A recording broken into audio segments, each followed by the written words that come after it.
Sebenarnya tadi sore sudah ada pertanyaan. Pertanyaannya, apa tanggapan Ustadz tentang video viral Ustadz Adi Hidayat? Tapi tidak saya jawab. Kenapa tidak saya jawab? Karena ini bagi saya buah si malakama.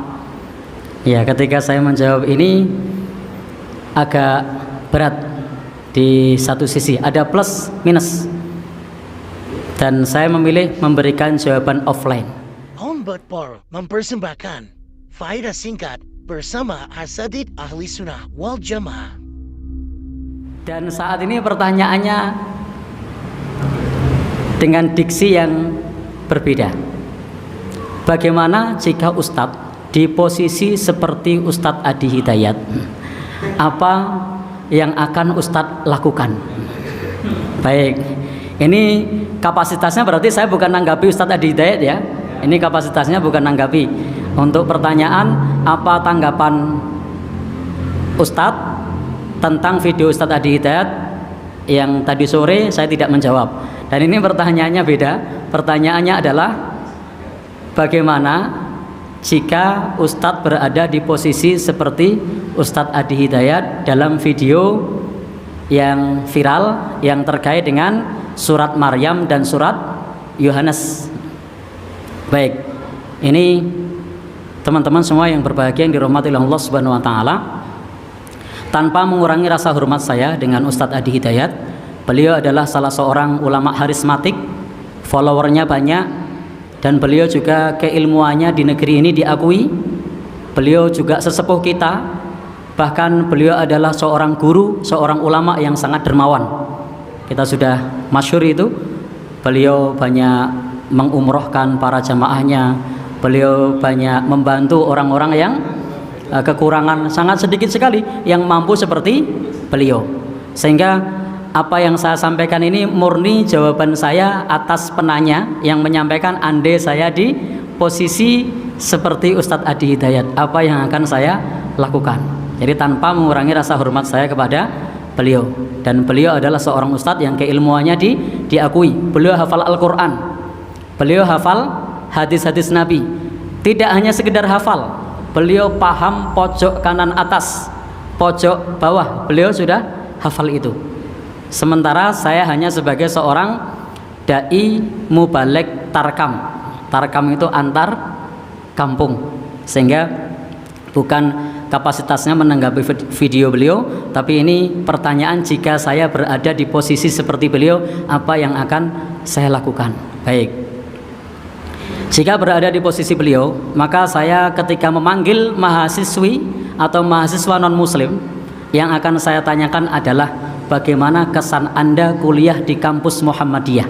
Jadi akan mempromosikan kampus Muhammadiyahnya, sehingga kesan pesannya itu akan kita sampaikan, akan kita share kepada jamaah. Ketika mahasiswa mengatakan saya sangat senang di sini, alhamdulillah kita sebagai seorang muslim bisa membuat saudara-saudara kita nyaman untuk belajar bersama dengan kita, sehingga bisa kerasan untuk bisa belajar bersama kita.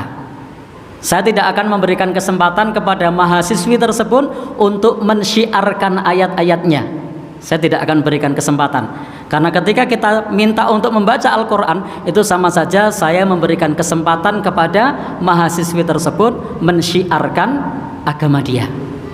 Dan jika ternyata tidak terduga, ternyata mahasiswi tersebut membaca ayat-ayat, maka saat itu kita harus bisa punya posisi yang jelas, karena tidak boleh kita ridho dengan sesuatu yang itu berbeda konsep dengan agama kita.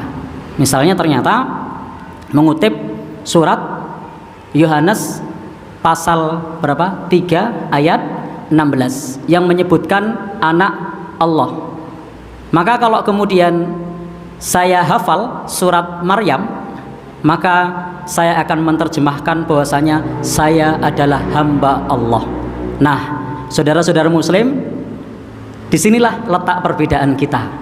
Subhanallah, kalau di agama saudari kita ini posisinya sebagai anak Allah, tapi kalau di dalam agama kita posisinya adalah sebagai hamba Allah, dan itu adalah keyakinan kita.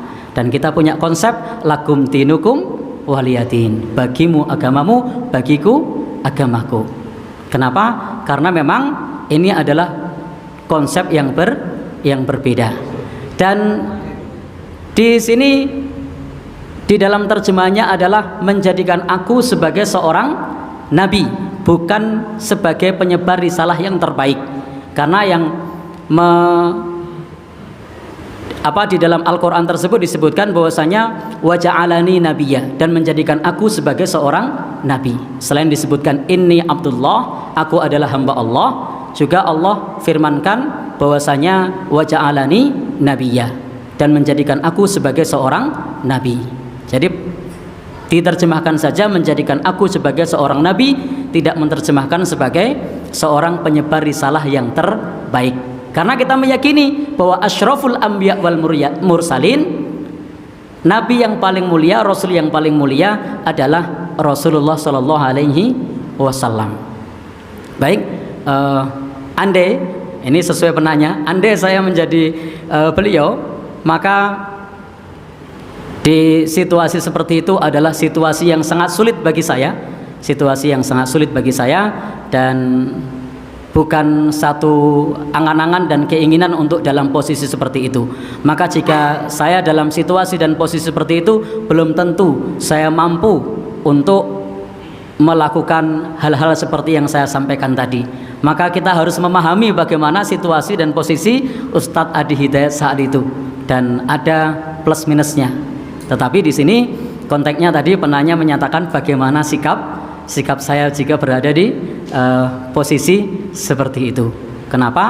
Ya, tidak menyampaikan, memberi kesempatan untuk membaca ayat-ayatnya, karena tidak ingin memberikan kesempatan kepada orang lain mempromosikan agamanya. Tetapi cukup kita promosikan kampus Muhammadiyah kepada siapapun, dan cukup kita sampaikan bahwa toleransi kita itu adalah bisa sekolah bersama, bisa kuliah bersama, dalam masalah kemanusiaan menjunjung tinggi-tinggi nilai-nilai kemanusiaan, menjunjung tinggi nilai keadilan. Bahkan Al-Quran mengatakan kepada kita, wala yajrimannakum syana'anu qaumin ala alla ta'dilu, janganlah kebencianmu kepada suatu kaum membuat kamu berlaku tidak adil.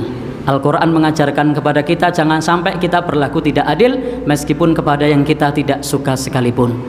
Jadi Al-Quran mengajarkan kepada kita agar kita menjunjung tinggi nilai-nilai keadilan. Al-Quran sudah mengajarkan kepada kita untuk lakum dinukum waliyadin. Toleransi kita tidak mencampuri umat beragama lain, tidak mengganggu umat beragama lain. Toleransi kita berusaha untuk bersama-sama dalam perkara-perkara yang terkait dengan perkara yang bukan akidah. Bisa saling membantu dalam hal pembangunan jalan, bisa pula ketika mereka sakit kita menengok, mengobatinya, bahkan boleh mendoakan dalam urusan-urusan duniawi agar sakitnya sembuh, bahkan boleh juga mengajarkan ilmu-ilmu dunia, itu tidak masalah.